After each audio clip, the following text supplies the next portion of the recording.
এভাবে কিন্তু বাড়িতে এই চাউমিন বানালে খেতেও ভালো লাগে আর বানানো তেমন কোনো ঝামেলা থাকে না। মাত্র ময়দা আর এইরকম একটা বোতল থাকলে কিন্তু আপনারা চাউমিনটা বানিয়ে নিতে পারবেন। আমি নিজের হাতে এইরকম চাউমিন বানিয়ে নিয়েছিলাম এগ চাউমিন, যেটা খেতে কিন্তু খুব ভালো হয়েছিল আর দেখতে তো ভালোই হয়েছিল, আপনারা দেখলেই বুঝতে পারবেন। তো চাউমিনটা বানানোর জন্য আমি একটা পাত্রে নিয়ে নিব 2 কাপ মতো ময়দা। আপনারা যতটা বানাবেন সেই বুঝে ময়দাটা দিয়ে নিয়ে নেবেন। আমি এখানে 2 কাপ মতো ময়দা নিয়েছিলাম। ময়দার মধ্যে দিয়ে দেব হাফ টেবিল চামচ লবণ। লবণটাকে ময়দার সঙ্গে খুব ভালো মতো মিশিয়ে নিতে হবে, তেমন কিছু লাগে না, শুধু লবণ দিলেই হয়ে যাবে। এবার অল্প অল্প জল দিয়ে একটা পাতলা ব্যাটার বানিয়ে নিতে হবে, তবে ব্যাটারটা খুব বেশি পাতলাও হবে না আবার খুব বেশি ঘনও হবে না, এইরকম ঘনত্ব করে আপনাদেরকে খুব সুন্দর করে ব্যাটারটাকে বানিয়ে নিতে হবে। তবে যেন দানা দানা বেঁধে না যায় সেরকম বুঝে কিন্তু ব্যাটারটা খুব সুন্দর মতো করে রেডি করে নেবেন। দেখুন আমি কিন্তু খুব স্মুথ আর সুন্দর করে ব্যাটারটাকে রেডি করে নিয়েছি। আর ঘনত্বটা এইরকম রাখবেন, খুব বেশি ঘন হয়ে যাবে না আবার খুব বেশি যেন পাতলা না হয়ে যায়। আমার ব্যাটারটা কিন্তু একদম রেডি হয়ে গিয়েছে। এবার যে পাত্র মানে যেটাতে আমি চাউমিনটা রেডি করে নিব এরকম একটা বোতল নিয়ে নিয়েছি। আপনাদের প্রত্যেকের বাড়িতে মানে আমাদের প্রত্যেকের বাড়িতে কিন্তু জল খাওয়ার পর এরকম একটা ছোট বোতল থেকে যায়।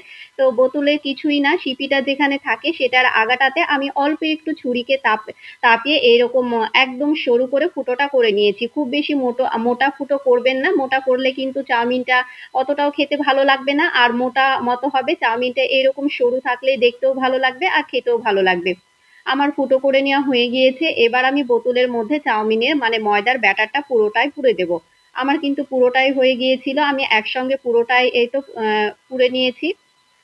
এবার এইরকম আমি একটা ফ্রাই প্যান নিয়ে নিয়েছি। আপনারা কিন্তু যে কোনো কড়াইয়ে করে নিতে পারেন। ফ্রাই প্যানটাকে শুধু মুছে দিয়েছি টিস্যু পেপার দিয়ে, এখানে তেল কিংবা কিছুই লাগবে না, শুকনো অবস্থায় একটু মুছে দিয়েছি। এবার ফ্রাই প্যানটাকে খুব ভালো মতো গরম করে নিয়ে গ্যাসের আঁচটা লো ফ্লেমে রেখে এই তো কয়েলের আকার করে এইরকম ঘুরিয়ে ঘুরিয়ে করিয়ে নিতে হবে। তেমন কোনো ঝামেলা নেই, একটু একবার কয়েলের আকার মতো করে আস্তে আস্তে ঘুরিয়ে নিলেই কিন্তু হয়ে যাবে। এবার গ্যাসের আঁচটা হাই ফ্লেম করে দিয়ে 50 সেকেন্ড থেকে 1 মিনিট পর্যন্ত, 1 মিনিট রাখলেই কিন্তু চাউমিনটা হয়ে যায়, একদম তাড়াতাড়ি রেডি হয়ে যায়। দেখুন আমার কিন্তু সঙ্গে সঙ্গে দেওয়ার সঙ্গে সঙ্গে একটু কিছুক্ষণ রাখার পরই কিন্তু রেডি হয়ে গিয়েছিল। তবে বেশিক্ষণ রাখবেন না, বেশিক্ষণ রাখলে কিন্তু একটু কড়া হয়ে যাবে, খেতে ভালো লাগবে না।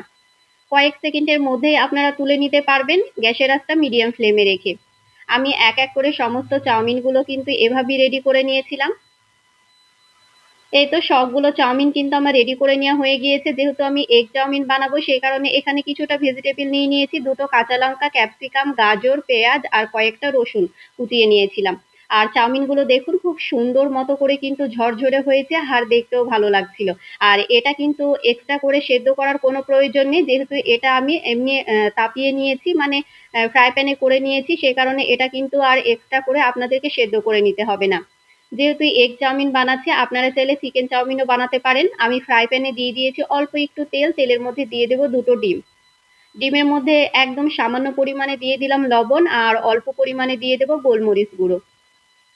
সঙ্গে সঙ্গে কিন্তু ডিমটাকে ঘেটে দেবেন না, সঙ্গে সঙ্গে ডিমটাকে ঘেটে দিলে কিন্তু গোটা গোটা থাকে না, একদম ঝুরঝুরে হয়ে যায়, খেতে কিন্তু অতটাও ভালো লাগে না। একটু যখন ডিমটা হয়ে আসবে গ্যাসের আঁচটা হাই ফ্লেমে রেখে এবার খুব সুন্দর মতো করে ঝুরি ঝুরি করে নিতে হবে। গ্যাসের আঁচটা হাই ফ্লেম করে দিয়ে একদম লাল লাল করে ভেজে নিতে হবে। এই তো খুব সুন্দর মতো করে ভেজে নেওয়া হয়ে গিয়েছে, আমি ডিমগুলো তুলে নিয়েছি। এবার ওই কড়াইয়ে দিয়ে দেবো আরো কিছুটা পরিমাণে সাদা তেল। সাদা তেলের মধ্যে দিয়ে দিলাম কেটে রাখা গাজরটাকে।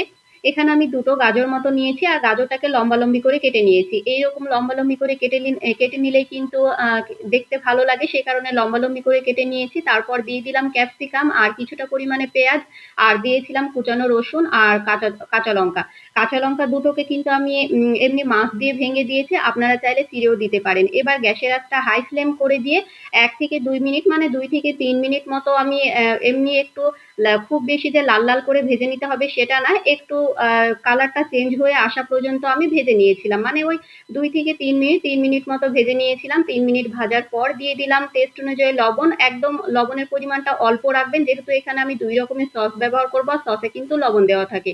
দিয়ে দিলাম 2 টেবিল চামচ টমেটো সস, 1 টেবিল চামচ সয়া সস আর অল্প একটু গোলমরিচ গুঁড়ো, মানে ওই হাফ টেবিল চামচ মতো গোলমরিচ গুঁড়ো দিয়েছিলাম। এবার খুব সুন্দর মতো করে নেড়ে চেড়ে নিয়ে এই তো দিয়ে দিলাম ভেজে রাখা চাউমিনটাকে। এবার চাউমিনের সঙ্গে সবজিগুলোকে খুব সুন্দর মতো করে মিশিয়ে নিতে হবে। মেশানোর সময় গ্যাসের আঁচটা হাই ফ্লেমে রাখবেন। গ্যাসের আঁচটা হাই ফ্লেমে রেখে খুব সুন্দর মতো করে কিন্তু মিশিয়ে নিতে হবে। খুব ভালো মতো মেশানোর পর দিয়ে দিলাম ভেজে রাখা ডিমটাকে। চাউমিন তো আমরা সচরাচর যেভাবে রান্না করি সেভাবেই রান্না করে নিয়েছিলাম, কিন্তু এভাবে বাড়িতে চাউমিন বানিয়ে চাউমিন রান্না করে খেতে কিন্তু বেশ ভালো লেগেছিল। তো আপনারা কিন্তু বাড়িতে বানিয়ে নিতে পারেন। খুব সুন্দর মতো করে কিন্তু মিশিয়ে নিতে হবে। মেশানোর সময় অবশ্যই গ্যাসের আঁচটা হাই ফ্লেমে রাখবেন। গ্যাসের আঁচটা হাই ফ্লেমে রেখে আমি খুব ভালো মতো করে মিশিয়ে নিয়েছিলাম। আমার কিন্তু এগ চাউমিন একদম রেডি হয়ে গিয়েছে। দেখুন, মনে হচ্ছে না যে এটা বাড়িতে বানানো হয়েছে। দেখতে কতটা সুন্দর লাগছে, খেতেও কিন্তু খুবই ভালো হয়েছিল। আপনারা বাড়িতে অবশ্যই বানিয়ে নিতে পারেন। আর কার কার এরকম চাউমিন খেতে ভালো লাগে সেটাও কিন্তু কমেন্ট করে জানাতে ভুলবেন না।